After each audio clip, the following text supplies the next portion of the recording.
Welcome back, ladies and gentlemen. This is I wouldn't say it's a video review, it's more a video tutorial or video walking through. But if anybody that's been paying attention to the last several videos I've made, one of the last ones I made was on my new Netgear router that I bought, which is basically their top dog, the R8400. It's a 3-channel beast of a router. Fastest router I have ever tried. However, it's not the most reliable. As with any really high-end product like that, they tend to be really fast, but can have a elapsed time where you may have to reset the router or restart it or whichever. So I'm more of the guy that has always had Apple routers in the past and went from Apple using that, which is I'm not going to say the fastest on the market. It's not designed to be fast routers, but also very robust. They really don't go down very frequently. You don't have to restart them or reset them or unplug them and things like that. So after I had my difficulties with my Netgear, I decided I was in my return policy, so I returned it and happened upon the Apple this is actually the AirPort Extreme, not the time capsule like I used to have. I've always had time capsules. I sold my 3 terabyte time capsule that was similar to this guy in order to purchase the other router. In this case, I was going to purchase one, if not 2 of these. However, I came across refurbished models of these on the Best Buy website, $100, and they're still that way, $99 a piece, refurbished from Best Buy, and got 3 of them. Decided to make a very robust wireless network in my house, so I didn't have any more dead zones.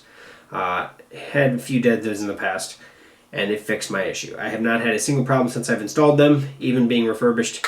I'm sure it's just people not knowing what the heck to do, but even when I got them, I just reset the router back to factory resettings, powered it up, and then there's a little, let me show it here, there's a little dot down here, that guy right there.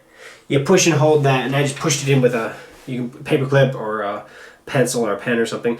Push and hold that for a good 5-7 seconds, and all of a sudden the light on the front will start flashing amber.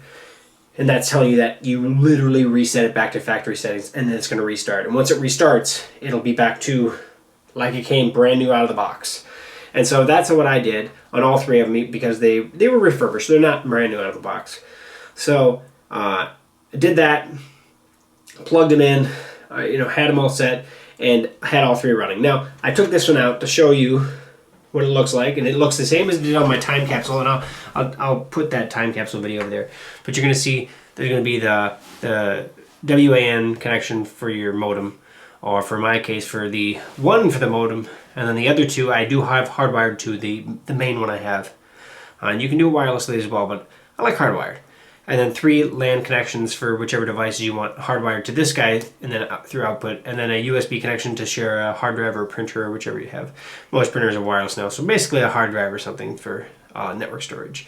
Because this is the AirPort Extreme, not the time capsule, so there's no built-in hard drive in here. So what I'm going to do is I'm going to show you how I have the one set up right over here, and then I'm not going to reset that one up. I'll show you where I have my second one, and then when I do this third one, I'll reset it, and I'll show you exactly the same way I did the other 2. Okay, so yeah, let's go ahead and get into that. So for any of you that have seen my Netgear router portion, this is where I had it set up as well. Obviously, I have a ton more room here now because this Apple router takes up a lot less room. Here's my modem, here's my desktop and all their hard drives. But back here, obviously, power. And then this is the connection from the modem. And then these 3 are actually, 2 of these are going to where my other routers are placed, direct connections from this to the router. And then this guy's going down to a network switch that I have down below, back there, for all my other hardwired devices. So you can expand it. I have a 8-port gigabit switch down below, using maybe 5 or 6 of the ports. But yeah, let's go from there. So now we're back, and literally this is the corner of my house right there, garage and then outside. So I have this one all the way in the one corner.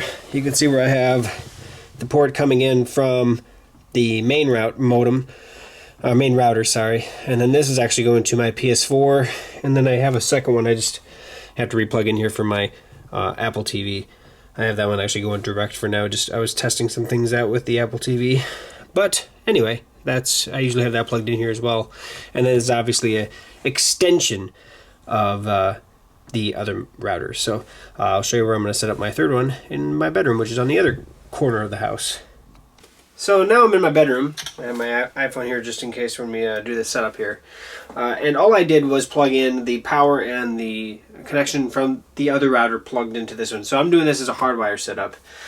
So that's all I have plugged in here. That's it. It's already was set up prior, so that's why I have a green light saying that, yeah, we have internet and we're good to go. But I'm going to actually take my pen now, push that little reset button, and push and hold. And you'll see here, I'll do it back here. You'll watch this little light here. And rather than green, all of a sudden it'll start flashing amber. There we go. Now it's flashing amber, if you can see that. And so I'm going to let go. And now it's going to do its restart procedure, reset and restart. And it's going to wipe any settings that I had on there completely off. Now, if this was the time capsule, it would not erase the hard drive. All it's going to do is reset the network connections.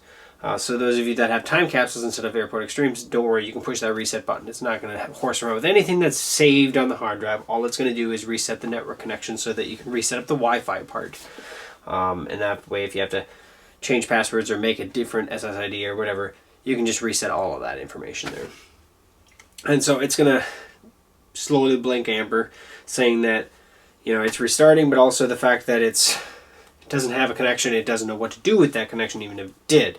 So on my iPhone, and I'm going to do it all through my iPhone rather than with Mac, I'm going to go into my Wi-Fi, into my settings, and it's going to actually set up new AirPort base station. So we're going to go ahead and just click that. And now the base station is collecting information on what it has and what it knows about itself and what it can feed from, at least that LAN connection I've already done. It's asking me, device to extend. I'm going to actually extend my Office AirPort Extreme because that is my main router, which it obviously found automatically because it's plugged into it. And I'm going to extend to this network. I'm going to change the name of this to, not Brian's, I'm going to change this to Bedroom. That way I know which one I'm actually connected to. I'm just hitting next. I actually have now put in the password for that base station. Basically the password that you used when you did you set up the original one. And then I'm just gonna I'm gonna send diagnostics and stuff to Apple. And all it's gonna do now is set up the extension of my Office AirPort Extreme through this, my Bedroom AirPort Extreme. And once it updates, which should not take very long, everything should be good to go, and everything will be automatically shown in the AirPort app. And the AirPort app is great because it'll show you exactly what's what. So for those of you that have asked for this video to show how you do the extension, this is how you do that extension. And maybe here in a moment, we're going to do a wireless port of it as well to show you the difference between wired extension and wireless extension. And that's that. So then you hit done. Now I'm connected to the Wi-Fi, but let's go into my AirPort app, which is the AirPort utility app.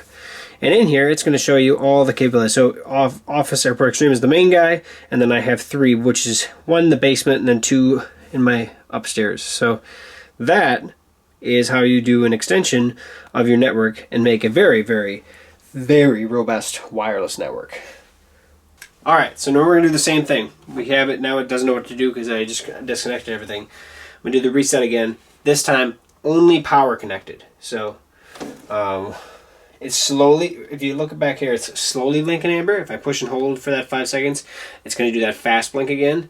And that way you know, there we go, there's the fast blink. You know that it's resetting. So we're going to let that do its restart. Right now it's solid amber. When it starts blinking that amber color again, we know that we're basically ready to start the setup procedure. And we're going to follow the same exact procedure. Once it starts doing that slow blink, we're going to go up into the settings, we're going to go into Wi-Fi, and we're going to find this bad boy and reset him up. And when you do a wireless extension, it's a little bit different than a wired extension. This is actually the first time I've ever done an actual wireless one, but essentially it's the same, but it's also different. It's more of a repeater than anything else. So AirPort Extreme, so now it's trying to find different items within my network and see what it can find. It's asking to join the AirPort Extreme, and there we are. So now, just like again, I'm gonna extend my office, and I'm gonna extend this network. I'm just gonna keep it called Brian's. It's fine. And now I'm gonna enter in my password once again to the main router that I'm extending, which is basically the Wi-Fi password because I'm using that the same as it all. And I will just automatically send again. And now, just like before, it's going to look for it, it's going to find it, and it's going to set everything up all by itself. And that's, to be honest, if there's a reason that you're going to buy an Apple router, this is probably one of those reasons. Specifically if you own an Apple device, because through the Apple device it makes it really, really easy.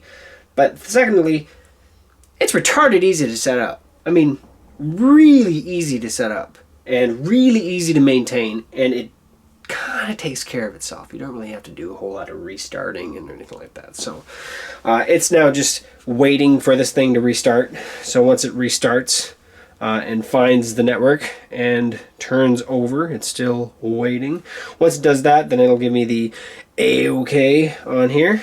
And of course, the bad thing about where I am located here, I'm really on the outskirts probably of my original office AirPort Extreme for Wi-Fi connection. So doing a repeater, in my case, in my house, this would probably not be the best location. But now we're green.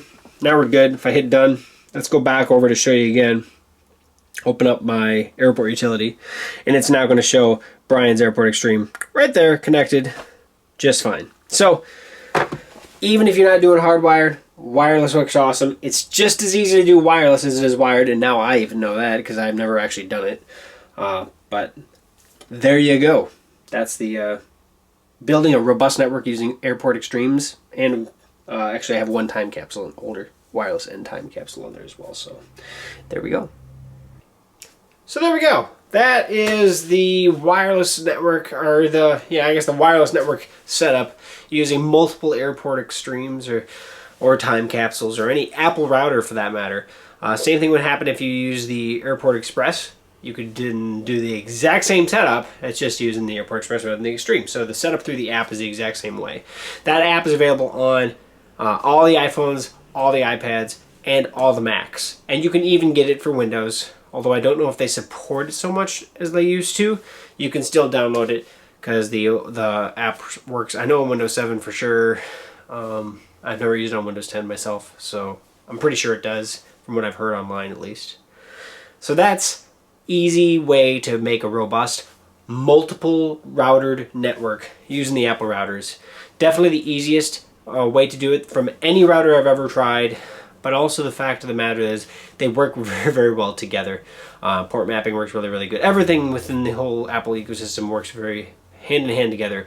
I did have problems when I was using my Netgear router, using a set. I had my wireless N series time capsule still, and I wanted to extend the network using that, and it worked, but then it was kind of giving me difficulties a little bit within the Netgear router. Every so often it would kill the connection. So I had some problems with them communicating with each other. I'm sure it was just a simple setting that I just hadn't tweaked yet. But that said, with the Apple router to Apple router, I mean, through the app, it's just phenomenally easy. So that said, comment below, subscribe above. For those of you that have asked for this video, there you go. Hope you enjoyed it. If you have any other questions for me, let me know. Like the video, please do. I thank all of you that have supported the channel either through the advertisements that are on here or through other means. I really appreciate it. Please share this video, because the only way for me to actually make more videos, or me make, is to have enough of an audience to make them for. So thank you very, very much for watching this video, especially for those of you that watched it all the way through the end. I really appreciate it. And let me know if you have questions or comments or ideas for future videos. You can contact me at contact@thetechgooch.com, and let me know if you have anything you need. So there we go again. We'll see you next time.